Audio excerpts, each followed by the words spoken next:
Welcome to ई ज्ञान। चलिए हम लोग सिमेट्रिकल कंपोनेंट्स पे एक न्यूमेरिकल सॉल्व करके देखते हैं। साथ ही साथ हम इस क्वेश्चन में एक छोटा सा डेरिवेशन भी करके देखेंगे। देखिए क्वेश्चन क्या दिया हुआ है।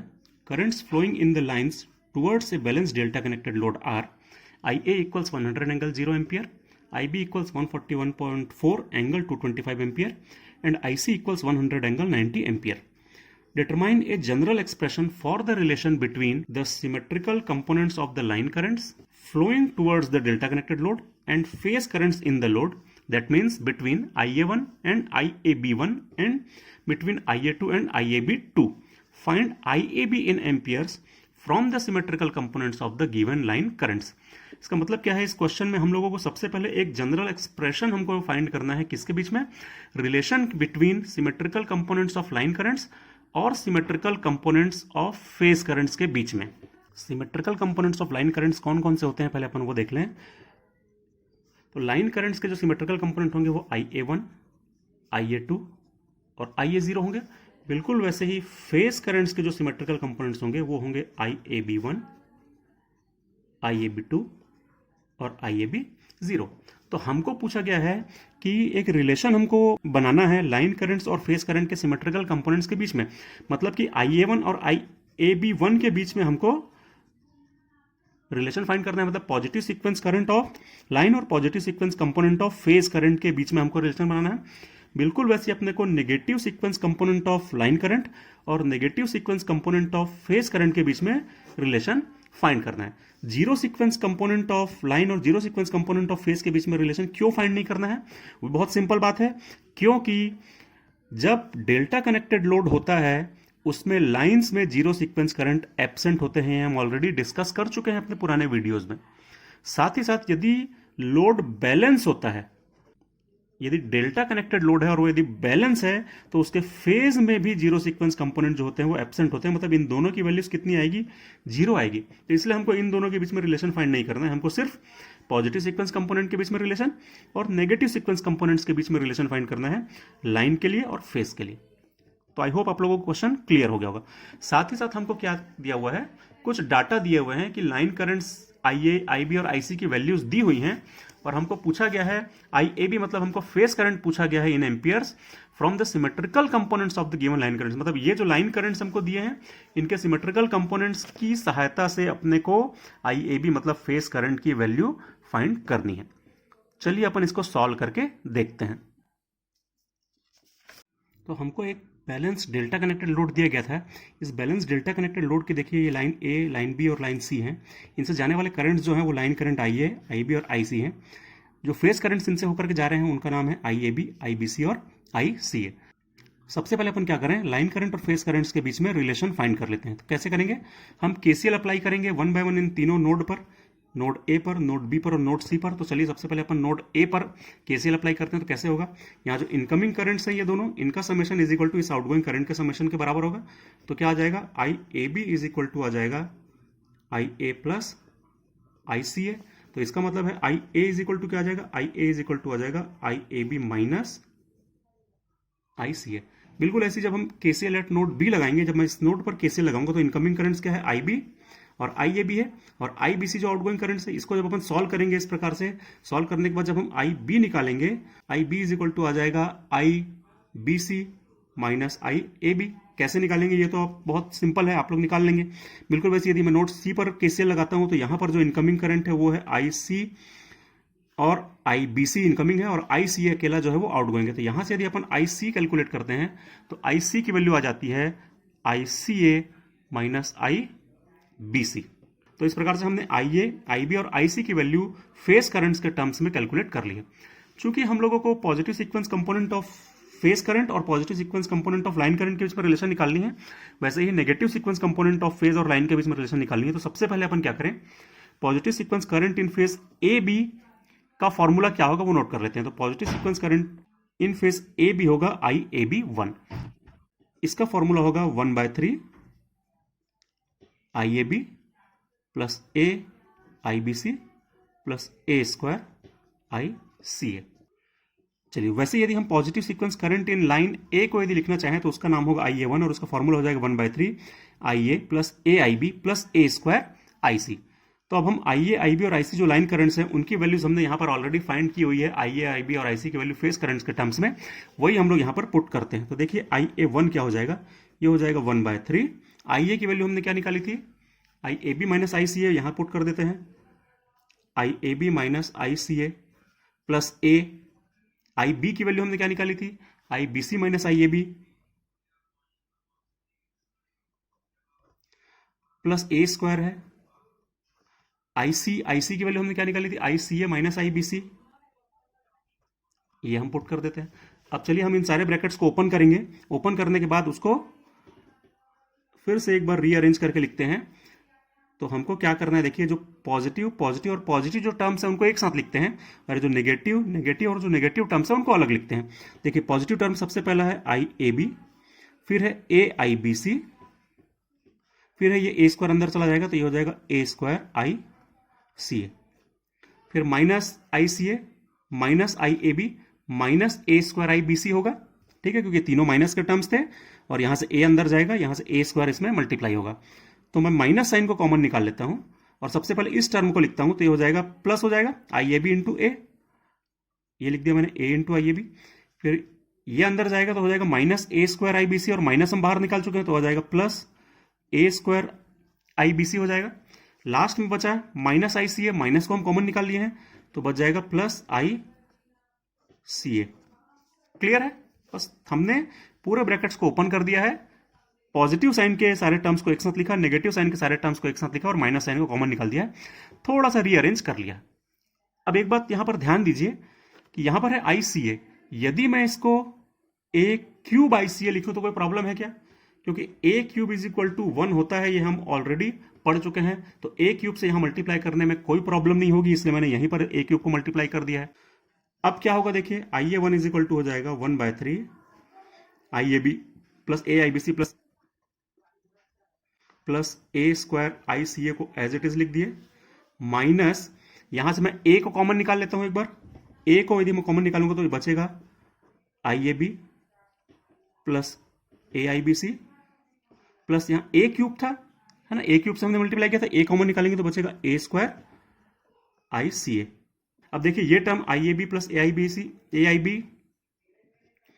सी था plus A square I C A minus A I A B plus A I B C plus A square I C A, ये पूरा टर्म और ये पूरा टर्म सेम है, इसको अपन कॉमन निकाल लेते हैं तो क्या आ जाएगा, आई A one is equal to 1/3, ये टर्म और ये टर्म कॉमन निकल गया तो क्या बचेगा, I A B plus A I B C plus A square I C A, ये पूरा बाहर निकल गया तो दूसरे ब्रैकेट में क्या बचेगा, बचेगा यहां पर 1 माइनस यहां पर बचेगा ए, और ये पूरा टर्म तो कॉमन निकल गया तो ये अपना आंसर आ जाएगा। आई होप क्लियर होगा, हमने इस टर्म को और इस टर्म को कॉमन निकाल दिया तो यहां पर बचेगा 1 और यहां पर बचेगा माइनस ए, तो 1 माइनस ए बचा और ये पूरा टर्म यहां बच गया।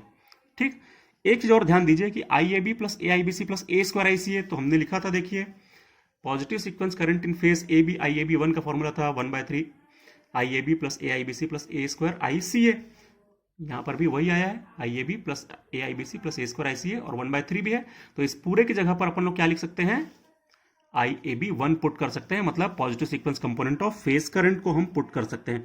तो I A one is equal to ये हो जाएगा, ये है हमारा 1 minus a multiplied by I A B 1, तो ये हो गया हमारा लाइन करंट और फेज करंट के बीच में एक रिलेशन। ये positive sequence of line current है, ये positive sequence of phase current है, इनके बीच में रिलेशन क्या आ गया, positive sequence component of line current is equal to 1 minus A positive sequence component of phase current. 1 minus A क्या होता है, तो यदि आप कैलकुलेट करेंगे 1 माइनस ए को तो उसकी वैल्यू आती है √3 एंगल -30।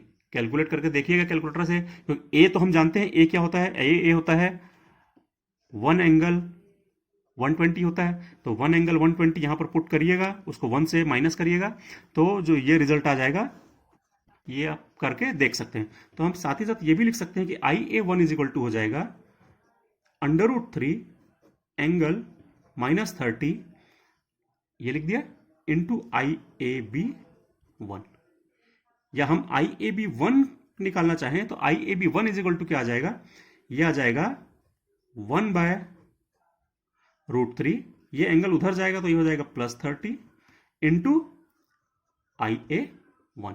तो ये हो जाएगा हमारा positive sequence component of phase current और positive sequence component of line current के बीच में रिलेशन, जो हमको फाइंड करना था। चलिए अब अपन फाइंड करते हैं negative sequence current in line और negative sequence current in phase के बीच में रिलेशन। तो negative component of phase current होगा IAB2 और इसका फॉर्मूला होगा 1/3 IAB plus A² IBC plus AICA। बिल्कुल वैसे ही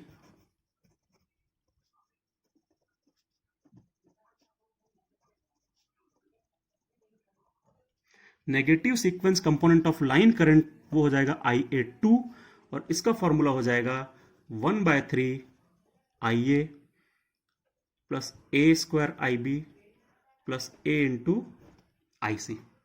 फिर से हम क्या करें, इस बार फिर अपन वही काम करते हैं कि IA, IB और IC की वैल्यूज को अपन जो फेज करंट्स के टर्म्स में कैलकुलेट किए थे वहां से देख देख करके इसको अपन लिख लेते हैं। तो हमने क्या क्या कैलकुलेट किया था, देखिए हमने किया था IA is equal to IAB minus ICA, IB is equal to IBC minus IAB, IC is equal to ICA minus IBC। तो यही तीन वैल्यूज को मैं डायरेक्टली यहां पर सब्सटीट्यूट कर देता हूं। तो देखिए क्या क्या होगा,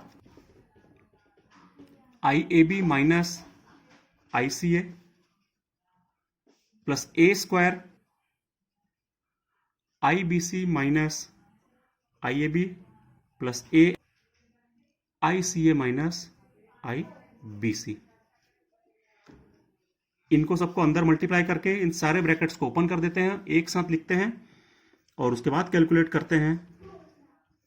तो क्या आ जाएगा, फिर मैं पॉजिटिव पॉजिटिव और पॉजिटिव टर्म्स को एक साथ लिखता हूं तो क्या आ जाएगा, IAB प्लस A² IBC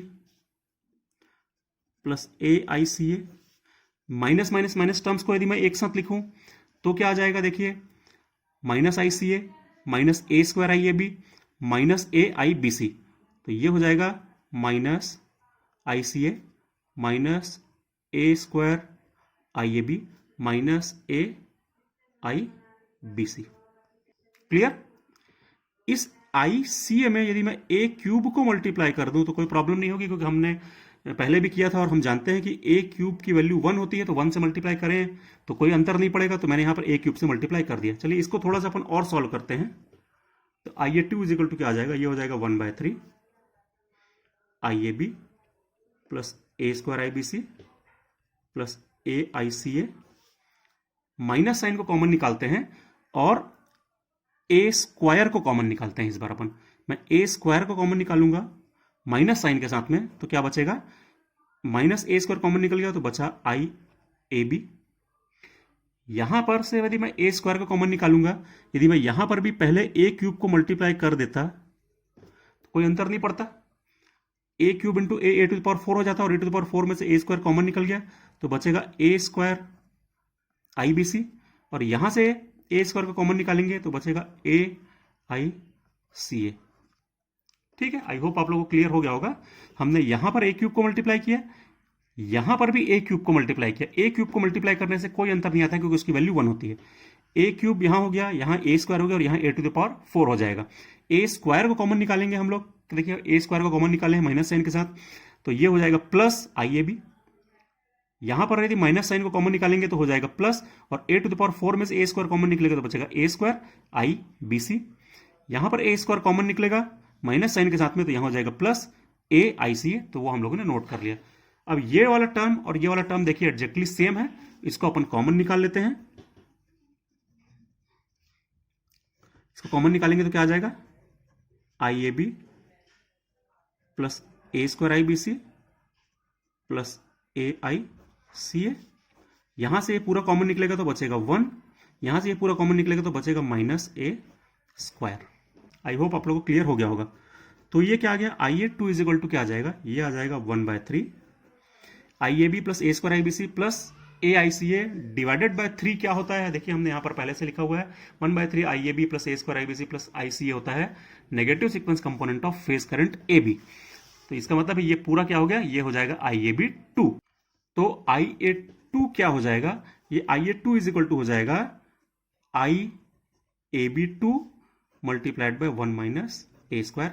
ये हो गया relation between negative sequence component of line current and negative sequence component of phase current के बीच में रिलेशन।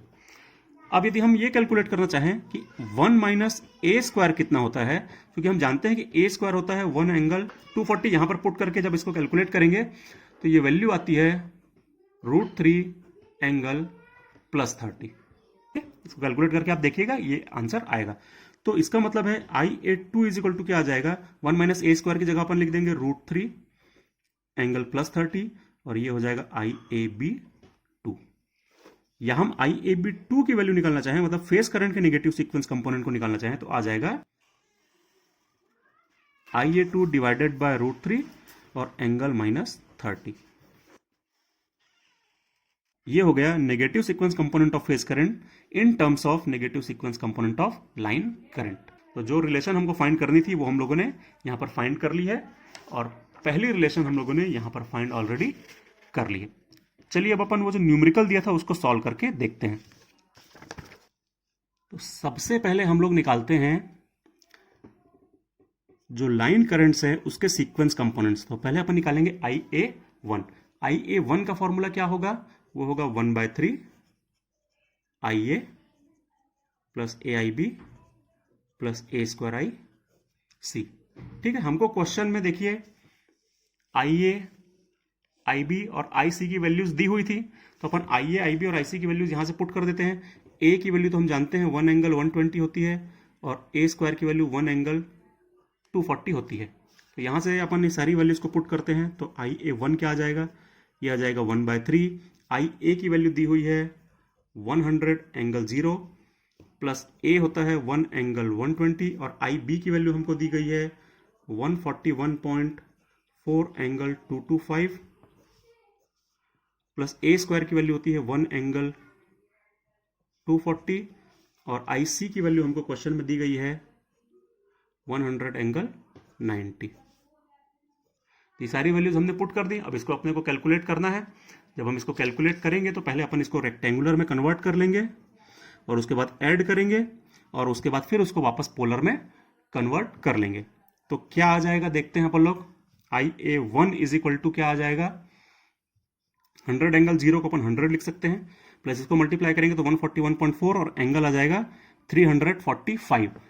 ठीक है, क्योंकि एंगल ऐड हो जाते हैं और जो मैग्नीट्यूड से वो मल्टीप्लाई जाते हैं। तो ये आ जाएगा 136.58 माइनस जे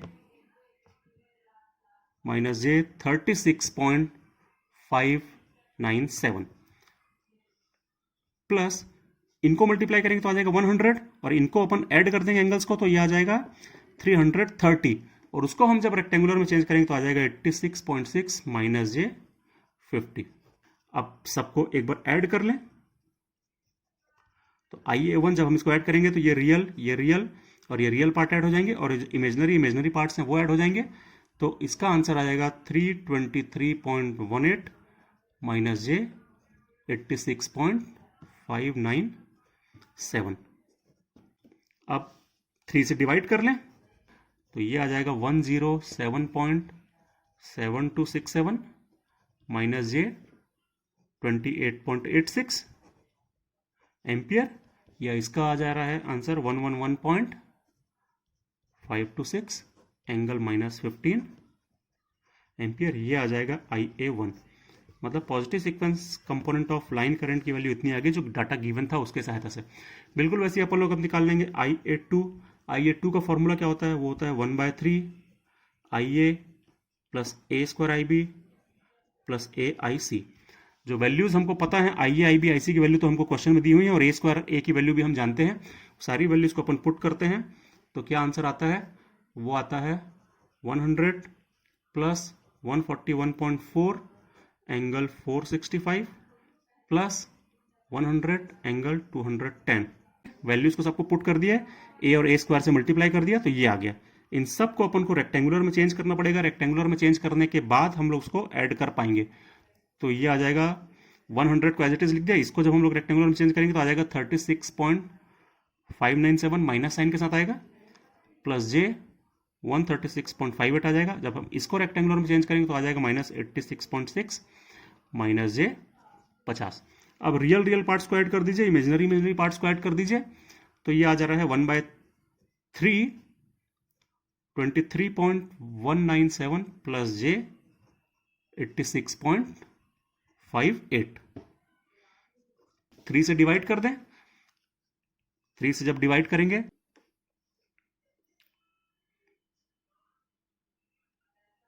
ये माइनस साइन में आएगा, ठीक है, क्योंकि 100 माइनस 36 और माइनस 86 करेंगे तो ये माइनस में आएगा और ये प्लस में आ जाएगा। जब हम इसको 3 से डिवाइड करेंगे तो ये आ रहा है -7.73 प्लस जे 28.86, और इसी को जब हम पोलर में कन्वर्ट करेंगे तो ये आ जाएगा 29.877 और एंगल आ रहा है 104.998 एम्पियर। ये आ गया negative sequence component of line current. और हम जानते हैं कि zero sequence component of line current in delta connection is zero. वो होता है, ये हम ऑलरेडी डिराइव कर चुके हैं अपने पुराने वीडियोस में, इसको कैलकुलेट कर चुके हैं। यदि हमको अब निकालना है आई ए, तो आई ए क्या होता है? वो होता है IA1 plus IA2 plus IA0 होता है। वैल्यूज तो हम ऑलरेडी कैलकुलेट कर चुके हैं, ये IA2 की वैल्यू कैलकुलेट कर चुके हैं, ये IA1 की वैल्यू कैलकुलेट कर चुके हैं। इन सबको ऐड करेंगे तो IA की वैल्यू आ जाएगी। हमसे पूछा गया है क्वेश्चन में फाइंड IAB इन एम्पियर्स, मतलब हमको IAB निकालना है from symmetrical components of given line currents, मतलब जो लाइन करंट के सिमेट्रिकल कंपोनेंट है, मतलब IA1 और IA2 जो सिमेट्रिकल कंपोनेंट्स हैं लाइन करंट्स के, उनकी सहायता से अपने को IAB की वैल्यू फाइंड करनी है। हमको निकालना है IAB की वैल्यू। IAB क्या होगा? IAB1 plus IAB2 plus IAB0। और चूंकि हमारा डेल्टा कनेक्टेड लोड बैलेंस है और बैलेंस डेल्टा कनेक्टेड लोड में IAB0 की वैल्यू 0 होती है, ये हम ऑलरेडी पढ़ चुके हैं। तो इसका मतलब हो जाएगा IAB is equal to IAB1 plus IAB2। और IAB1 का फॉर्मूला हम लोगों ने अभी अभी डिराइव किया था, वो था IA1 डिवाइडेड बाय √3 एंगल 30, और IAB2 को हमने डिराइव किया था IA2 डिवाइडेड बाय √3 एंगल -30। तो IA1 और IA2 की वैल्यू हमने यहाँ पे कैलकुलेट की। देखिए ये IA1 कैलकुलेट किया है और ये हमने IA2 कैलकुलेट किया है। यहाँ पर उसको सब्सटीट्यूट करें अपन, और सब्सटीट्यूट करके ऐड करें तो आंसर आ जाएगा हमारा। तो IA1 की वैल्यू को मैं सब्सटीट्यूट कर देता हूँ। चलिए 1/√3 को कॉमन निकाल लिया। IA1 की वैल्यू थी 111.526 और एंगल था -15, ये एंगल +30 है, तो दोनों मिलकर के एंगल +30 हो जाएगा। प्लस IA2 की वैल्यू क्या थी? ये थी, तो ये है 29.877 डिवाइडेड बाय √3 एंगल -30। यहाँ पर एंगल कितना था? लगभग 105 था। तो हम लोग इसमें 105 में जब एंगल -30 करेंगे, ये वाला -30, तो ये एंगल आ जाएगा 75। तो ये आ जाएगा हमारे पास आंसर। अब इसको अपन लोग जब और कैलकुलेट करेंगे तो IAB की वैल्यू क्या आ जाएगी? यदि हम इसको, अब ये पोलर में है, इसको रेक्टेंगुलर में चेंज करें, रेक्टेंगुलर में चेंज करेंगे तो ये आ जाएगा 1/√3 107.725 प्लस जे 28.865 प्लस 7.733 प्लस जे 28.859। अब रियल रियल पार्ट्स को ऐड करें, इमेजिनरी इमेजिनरी पार्ट्स को ऐड कर दें, और उसके बाद √3 से डिवाइड कर दें, और उसके बाद उसको वापस पोलर में चेंज करेंगे तो फाइनली जो आंसर आएगा वो आएगा 74.5 एंगल 26.563 एम्पियर। ये हो जाएगा अपना IAB की वैल्यू जो हमसे पूछी गई थी। तो IAB इज इक्वल टू आ जाएगा 74.5 एंगल 26.563 एम्पियर। ये हो गया अपना complete solution of the question. Thank you.